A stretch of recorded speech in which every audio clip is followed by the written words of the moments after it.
Ever imagine like stepping back in time, like onto a bustling wharf in like 19th century China? I can try. You see merchants haggling, families saying tearful goodbyes, and ships laden with goods, all against the backdrop of ornate, uniquely designed buildings. Wow, that paints quite a picture. This is Haikou Bu in English, a forgotten port town with a story that's about far more than just bricks and mortar. You got that right. It was once known as Little Guangzhou, Little Guangzhou. because of its booming trade and connection to the wider world. It was a key point in the journey for many Chinese immigrants, particularly those from the Taishan region. Makes sense. So today we're taking a deep dive into the heart of Haikou Bu. Sounds fascinating. We'll uncover its history, its connection to the global Chinese diaspora, and how it's being revitalized today. Really? We'll be drawing from articles and historical accounts, Of course. as well as information from the website rootsofchina.com, I'm familiar with it. a fantastic resource for anyone interested in delving deeper into Chinese heritage. Couldn't agree more. So, Little Guangzhou, Yeah. how did it get that nickname? Well, Haikou Bu was established in 1853, Okay. and it was founded by just 10 families. 10 families. Yeah, hence the original name, 10 Households Market. Interesting. But its strategic location played a huge role in its growth. Location, right? Exactly. Wow. It was nestled at the confluence of the Datong and Duanfen rivers, made it a natural hub for water transport, connecting it to various trading routes. So access to those waterways fueled that growth. Absolutely. Yep. In its heyday, Haikou Bu was a hive of activity. Like that. Over 120 shops and businesses, Wow. from gold shops and financial institutions to tea houses and fruit vendors. You could find practically anything. That's amazing. And there was even a street dedicated entirely to financial institutions. Right. Called it Silver Letter Street. Silver Letter Street. Yeah. What makes it so special? Well, it reflects the importance of remittances sent home by immigrants. Yeah, think about it. You're an immigrant who's traveled thousands of miles from home to seek your fortune. Right. You want to support your family back in China. Of course. But communication is slow and unreliable. I can imagine. That's where silver letters came in. Silver letters. These letters weren't just a way to send money back home. They weren't. No, they were a lifeline connecting families across oceans. Wow. So they served a dual purpose. Exactly. Imagine receiving a letter from your loved one who is miles away, Yeah. containing not just money, but news of their life, their struggles, their hopes. That's powerful. These letters were a tangible connection to home, a source of comfort and information in a time of great uncertainty. It must have been incredible to get one of those. They really were something special. Where can we learn more about these silver letters? Well, there's a dedicated silver letter museum in Haikou Bu, Oh, cool. which I highly recommend visiting. I'll add to my list. But for those who can't make the trip, Yeah. websites like rootsofchina.com offer fantastic resources, Oh, awesome. including digitized versions of some of these letters. That's really They dope. paint such a vivid picture of the immigrant experience. That sounds fascinating. Yeah. I bet those letters have some incredible stories. They really do. Now, before we move on, Yeah. you mentioned these buildings called Qilu, Ah, yes, the Qilu buildings. pronounced Chilo. That's right, Sheila. Chilo, okay. These buildings are a testament to Haikou Bu's diverse cultural influences. Oh, really? Imagine covered walkways lining the streets, Okay. perfect for shade from the scorching sun or shelter from sudden downpours. Practical. But they weren't just practical. They weren't. No, they were vibrant social spaces where people gathered, did business, and shared stories. Like a community hub. Exactly. It's amazing how something as simple as a covered walkway can become a social hub. Isn't it? It makes you realize how architecture can shape a community. It really does. It's fascinating. Yeah, it is. You were talking about how vibrant and bustling Haikou Bu was. Yeah, it really was a sight to behold. But then we ended on kind of a somber note. Oh, right, the decline. What happened? What led to its downturn? It's a familiar story, unfortunately. Many historic port towns like Haikou Bu were vulnerable to change. Change how? Well, as trade routes shifted and new economic centers emerged, Uh-huh. Haikou Bu's prominence as a trading hub started to diminish. I see. And then you had wars, political upheavals, disruptions to the flow of people and goods. Oh, wow. That must have had a huge impact. It did. It further impacted the town's fortunes. So it was a combination of factors, really, that led to its decline. Yeah, economic and political forces at play. It makes you realize how interconnected the world is. Right. How even a place as vibrant as Haikou Bu wasn't immune to those larger forces. Exactly. But even as the town's economic activity slowed down, yeah, did the spirit of its people and the legacy of its past endure? absolutely.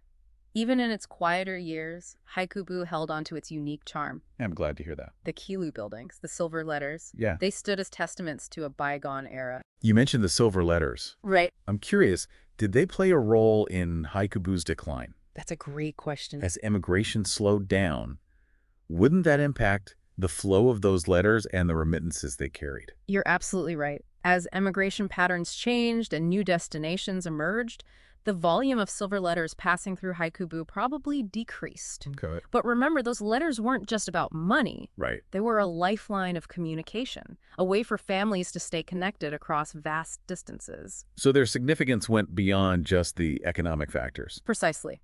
Even as Haikou Bu's economic activity dwindled, those silver letters continued to serve as a vital link for families scattered across the globe. Those personal connections enduring. Exactly. I'd love to get a sense of what was written in those letters. What kind of stories did they tell? Oh, there are so many. The Silver Letter Museum and websites like rootsofchina.com have a treasure trove of them. Wow. Each one offers a unique glimpse into the lives and emotions of those who wrote them. What kind of things did they write about? Some letters detail the hardships of adjusting to a new life, the Right. struggles of finding work, the loneliness of being far from family, the challenges of navigating a foreign culture. That must have been so difficult. It was. But then others express joy at newfound successes. Oh, that's nice. The pride of sending money back home, the dreams of one day returning to their roots. A mix of emotions. Exactly. It's almost like listening in on a conversation across time, isn't it? Yeah, it is. These letters weren't just practical documents. They were filled with hopes, dreams, fears, love. It humanizes the whole experience of immigration. That's what makes them so valuable. Yeah. They remind us that behind the statistics and historical narratives, there were real people with real stories. Real people making difficult choices. Yes, people who faced incredible challenges and ultimately shaped the world we live in today. It's easy to forget that history is about people. It is. It's about the lives of ordinary people and the connections that bind us across time and distance. Those silver letters are a powerful reminder of that. They really are. And speaking of connections, it's worth remembering that the flow of people and ideas through Haikou Bu wasn't just one way.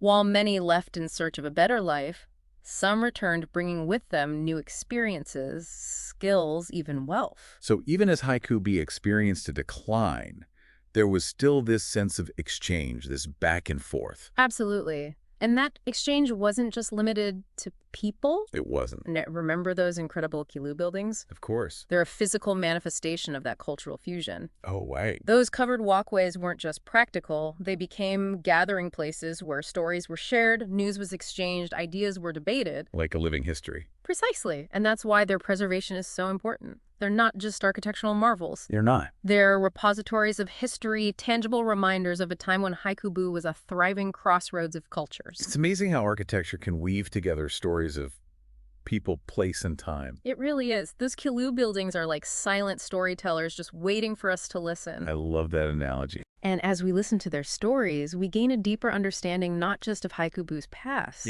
but also of its present and future. Because even as we acknowledge the challenges the town faced, Right. the story doesn't end there, does it? Not at all. You mentioned earlier that there's been a resurgence of interest in Haikou Bu's cultural heritage.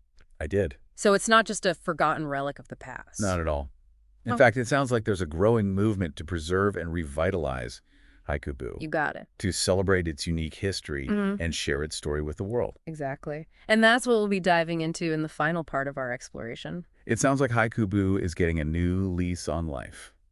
So what's happening? What does this revitalization effort look like? Well, it's multifaceted, I guess you could say. In what way? On one hand, there's a big push to make Haikou Bu a tourist destination for heritage tourism. Makes sense. People are drawn to the stories of its past, the unique architecture, and, the chance to connect with their heritage.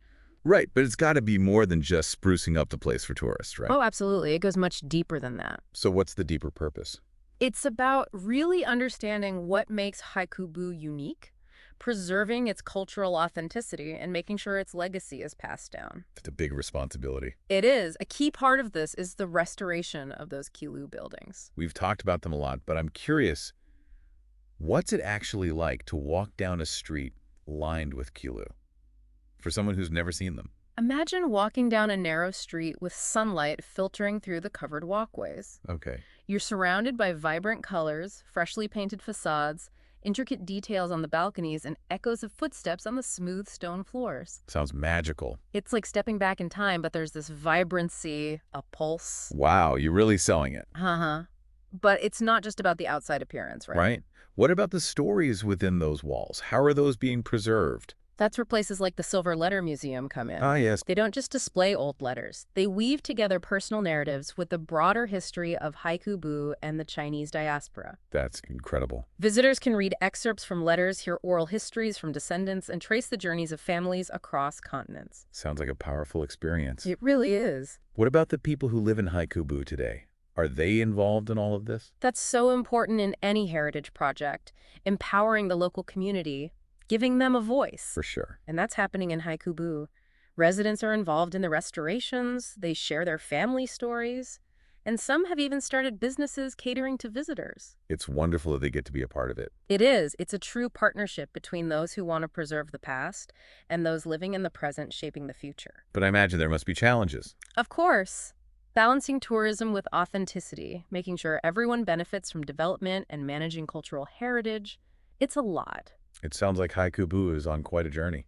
It is a story of resilience, adaptation, and the enduring power of connection.